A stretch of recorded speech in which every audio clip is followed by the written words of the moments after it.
What's going on, you silly sallies? It's your boy. Uh, Today we're gonna do Echo. So Echo was pretty cool. She was just in the new Hawkeye series. It was super interesting. I just watched it because I was super far behind. And I was like, fuck Hawkeye, but I ended up really enjoying it.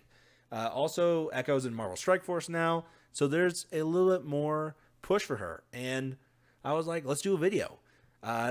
So come on, let's get started.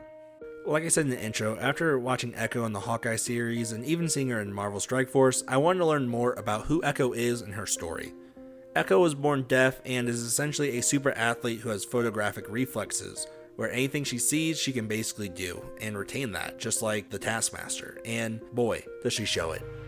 From combat to flying jets and even playing music, she's a literal multi-tool of talents, with more just waiting to be unlocked.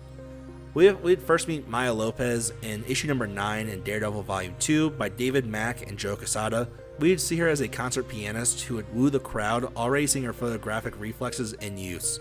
Her father would die at the age of 9, and she would get adopted by the Kingpin. With his influence, she believed that Daredevil killed her father, but when secretly it was the Kingpin. I know, guys, big shocker. Maya was very close with her father, especially since her mother wasn't in the picture. Even being so young, she can't really remember what she looked like. Maya would end up meeting Matt Murdock, who was secretly Daredevil, with neither of them knowing. They were enemies, and they would hit it off pretty fast, and they would begin to even form a relationship. Shortly after, though, they would both find out about each other's secret identities, and she would try to kill Daredevil and avenge her father. But after Daredevil would prove his innocence to Echo, him and Maya would go their separate ways, and when she would find out the truth about who actually killed her father, and how it was a man who adopted her, Echo would shoot Kingpin in the eyes and leave town. After this, she would go on a spiritual journey to figure out who she was in this world and what she was meant to do.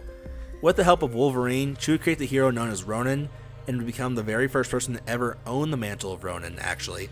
And she would get recommended to the Avengers to help watch Elektra and the villain group known as the Hand that was in Japan at the time. And for a while, she also would try to take down the criminal underworld there. She would do this by tricking people by being a party girl at night to listen in on information because no one would pay enough attention to her. Then later on into that night, she would become Ronin, and she'd even go farther into this by making herself appear as a man while wearing the Ronin outfit to throw everyone off. But during Civil War, Echo would die fighting Elektra, but Elektra would bring her back to life and attempt to brainwash Echo, trying to recruit her to the Hand. And this would work temporarily until Doctor Strange, who was a part of the team that would help try to save Echo, would break her from Elektra's control, and Echo would kill Elektra in return. But when she would kill Elektra, this would actually reveal that she was replaced by a Squirrel, thus making the world realize about the Squirrel's secret invasion. And from here, she would continue to work with the new Avengers until the end of the secret invasion event, and after that, we wouldn't really see her around anymore when it came to the Avengers.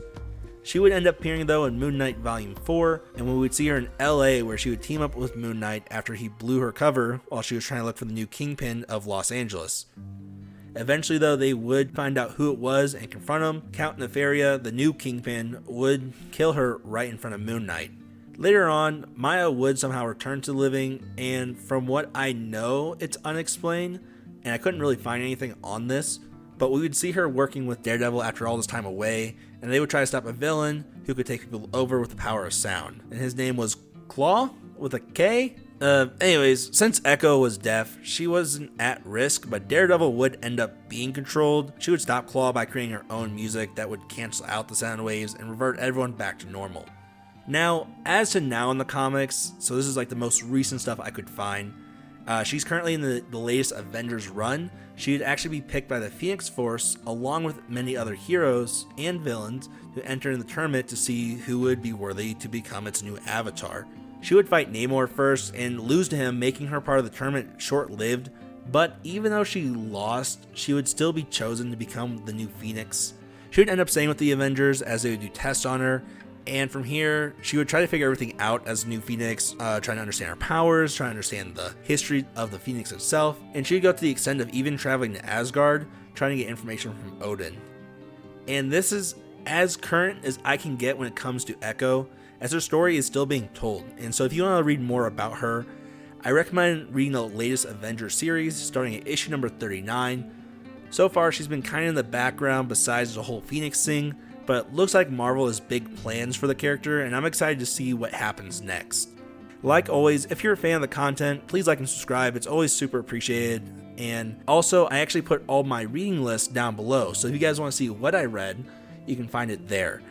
But other than that, I hope to see you guys in the next video, and I'll check you guys later. See ya.